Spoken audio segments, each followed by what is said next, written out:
young people where they are, not down to them, not as if, I have all the answers, because clearly I don't, and I'm, still trying to figure out what I'm gonna do when I grow up.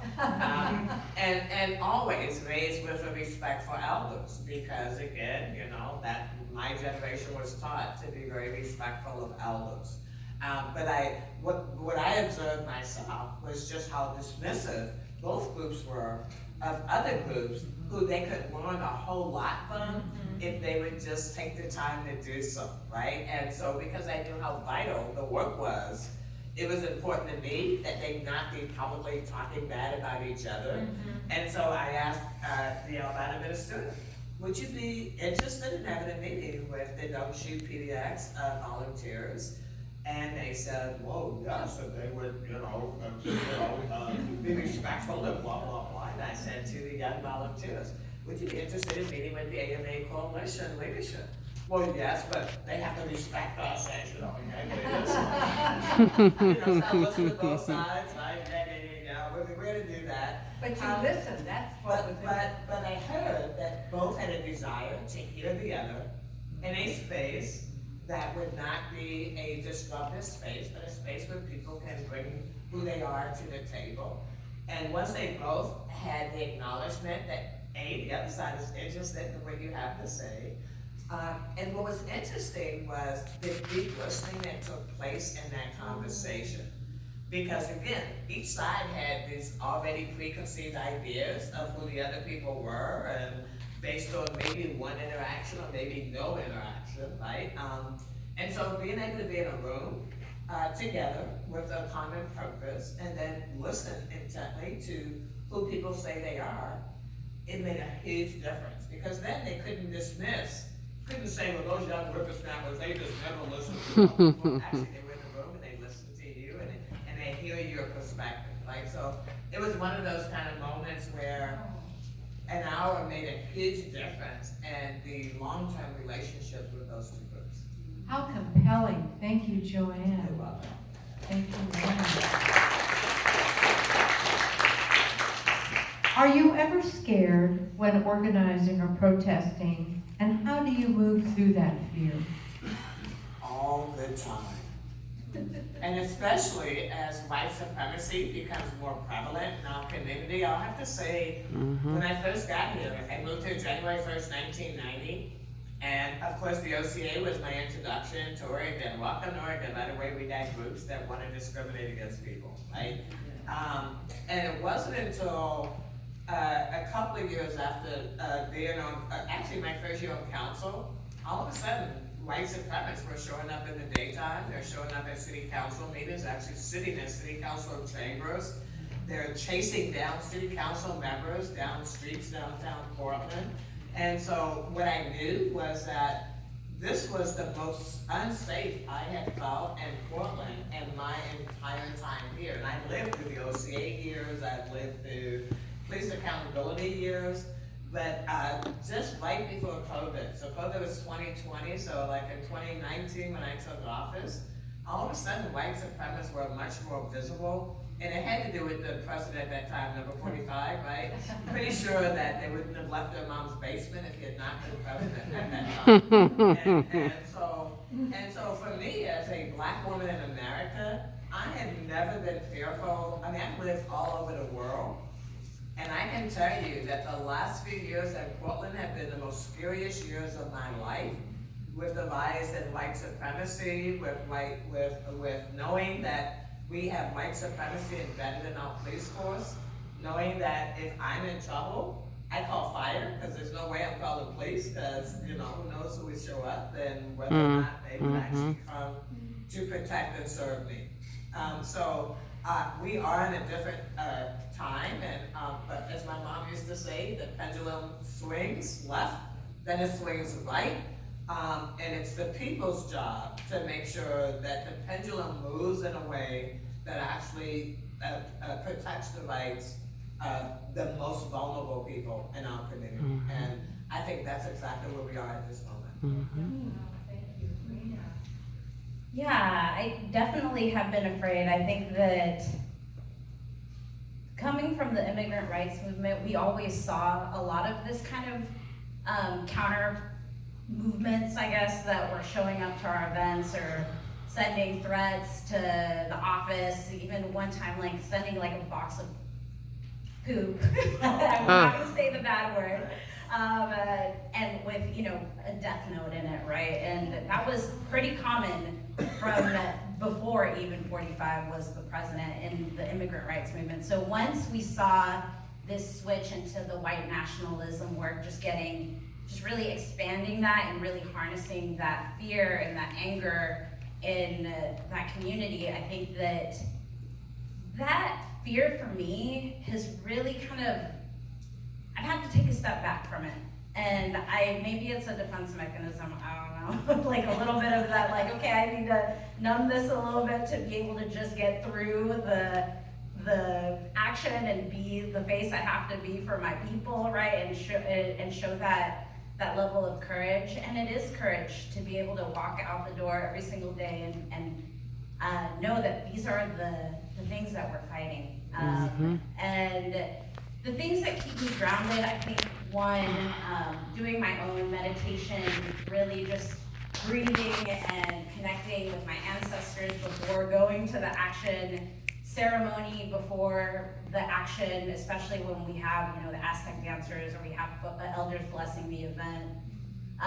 For many, many years, since even before we saw the rise of white nationalist activities, we have always had a system in the immigrant rights movement of training our own security, nonviolent tactics, legal observers, and those have been really important tools that we have used to be able to keep our community safe and also to make sure people understand we're watching, right? If there is anyone who comes out of line on the other side of the actions, right? So to me, some of this stuff is just, a lot of it is stuff that we need to just continue to teach people, expand it, and bring some of it back to, even during like the Black Lives Matter protests and the uprisings, the racial uprising, there were folks that were asking us, so how did you do your security, how did you do security and immigrant rights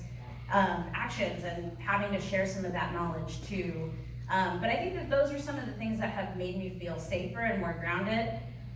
And yeah, I mean, we're in a really, really interesting time, but also not allowing that fear to take over, because that's when, we get immobilized, and it could also lead us to a place mentally and in our hearts that isn't actually expanding the values of the movement that we're trying to move, social justice, love, and all of those things. So that's kind of how I feel about that. So much strength that you have. Yeah.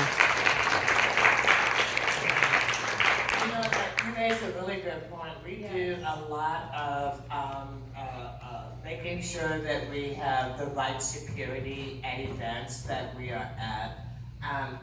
Because traditionally grassroots groups are not reliant on the traditional law enforcement responses to events like this, especially when you're unsure of just how embedded that white supremacy mindset is into people who are sworn to protect and serve. And so I know during the summer of 2020 there were a lot of groups that actually were very intentional about making sure that speakers were protected and could get to the stage and get to the events and not be overwhelmed with folks. I will say, even today, the fact that in 2022, it's almost normal to see big pickup trucks with Trump flags and Confederate flags and having them in broad daylight come through communities. I mean, for me, it is a paralyzing thing when I see this happen,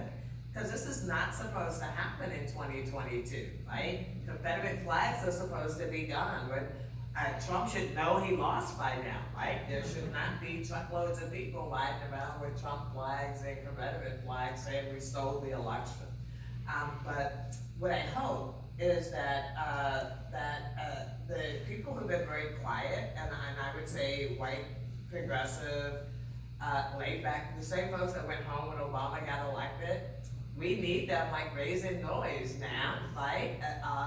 We had Biden in office, and we know with Biden in office, nobody wanted Biden, but we didn't want 45 back. So we didn't have a choice. It was either Biden or back to the crazy man, right?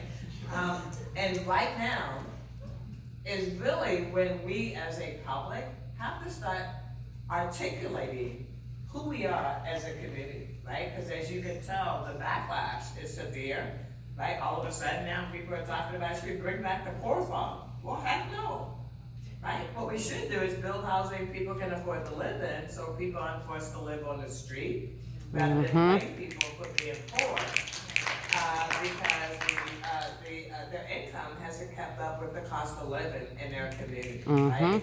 And when good progressive people are solid, when the crazy people are driving the narrative, it creates the kind of public policy that creates the OCA and the No on 9 kind of campaigns, because it fills the void where good people are not speaking up, demanding the right things. Thank you. My mic is given out. The last question is, what takeaways do you think that the history of Measure 9 can provide organizers today as we face increasing threats to the rights of so many?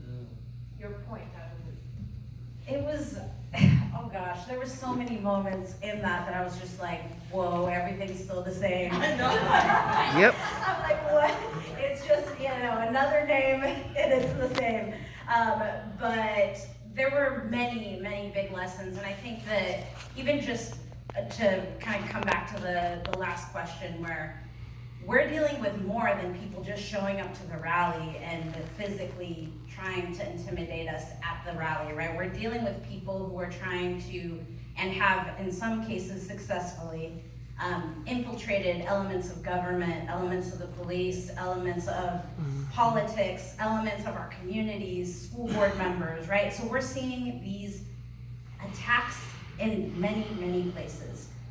The right wing has made it their point to say, okay, replacement theory, the people that are up in the stage, they're trying to replace you, and they're successfully organizing grassroots movements out of that. And that's what they talked about here. It was this beautiful grassroots movement, and guess what? It wasn't our movement. Yes. It was the extreme right and the extreme right Christian movement. So when we see that today, I think that there's some really important things we cannot forget about Measure 9 and what happened and the organizing tactics that were utilized at that time. We need to take the activism of the right wing a lot more seriously than we have. We need to question where it is in our communities. We're seeing this, like I said again, even in our school boards.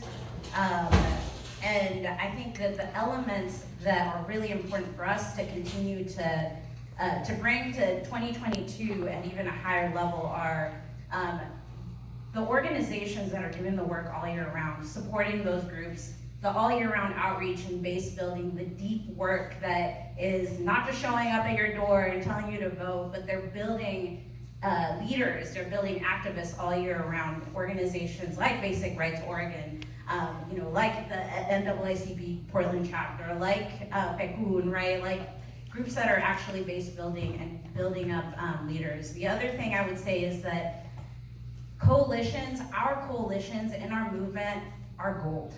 I mean, there were so many people that came from many different communities to come together behind this, but it's important for you to know those coalitions didn't happen overnight. I mean, those were years in the making. Leaders that had conversations for the first time and were like, so what's up, why haven't you supported me? And then, why haven't you supported me, right? And it was really hard, and then slowly they developed, and slowly they brought their communities together to be able to build these rainbow coalitions that are continuing today. I mean, many of the things that you saw here, these coalitions are coalitions like the Fair Shot Coalition today that still talk about this moment, right? And also organizing, how important organizing our grassroots is, and not just in the, community level, but our electoral organizing, building up our union organizing, building up our ability to expand our democracy in organizing. So, I mean, I think that those are really critical elements, and at the center of that is really the relationships and the intersection and the interconnectedness of our community and how we are, everything we do impacts each other. So those are some of the things that I'm like drawing parallel to today, but there's just so much that I can say about the the documentary today that just was really, it was a lot. My feelings, my heart. And for such a short documentary, it really packed a big punch in it. And I think the big takeaway for me is that anybody can organize. Anybody can make a difference in their local community, especially around these big issues. I think the traditionally people wait for someone else to fix that. They know it's broken, they know it's not fair, they know it's not right, it's not just, but somebody else will take care of that, right? And I think what the film showed is without care, these issues pop up over and over and over again. They have a different lens, they have a different cover, they have different leaders, but basically it is the same thing. Here are unworthy people. What they were saying about gay and lesbian people in the film is what they're saying about houseless people today. Right?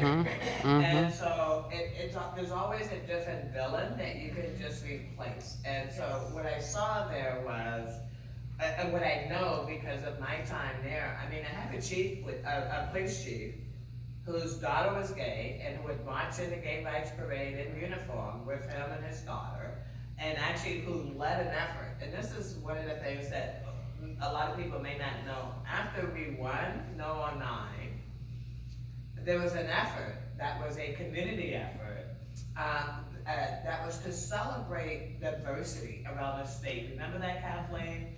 Eric Fishman actually led that effort, and it was a statewide effort where we had people in different parts of Oregon have a festival to really appreciate the diversity of the community, right? And it was less about the OCA and more about us being tired of fighting against discrimination, and as a community saying, we need something joyful. We need something to celebrate. We need something that will bring people that are diverse together. I don't know if the vision, the picture is still around, but I remember that we had someone in a plane take a picture of the thousands of people at the waterfront in Portland. It's somewhere in somebody's archive somewhere, I know. But it was because we needed as a community to heal after all the trauma, both internal trauma and the trauma from the OCA. And that gave us an opportunity to heal, to celebrate, and then prepare for the next fight. Because we knew it wasn't the last fight we were going to be in, but it gave us that opportunity to come together, celebrate, appreciate each other for all that we brought, and then be ready for the next stage. I will say, these fights are always around. There's always someone who would like us to believe that someone else is unworthy of basic human rights. And it is our job